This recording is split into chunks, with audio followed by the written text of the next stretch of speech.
চলচ্চিত্র পরিচালনার জন্য সেরা বাঙালি 2013 এই সম্মান নেয়ার জন্য মঞ্চে ডেকে নেব সুজয় ঘোষকে।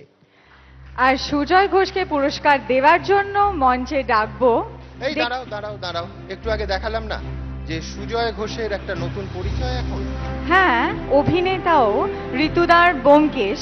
একেবারেই, সেই জন্য সুজয়ের হাতে পুরস্কার তুলে দেওয়ার জন্য মঞ্চে ডেকে নেব আরেক ব্যোমকেশ আবির চট্টোপাধ্যায়কে।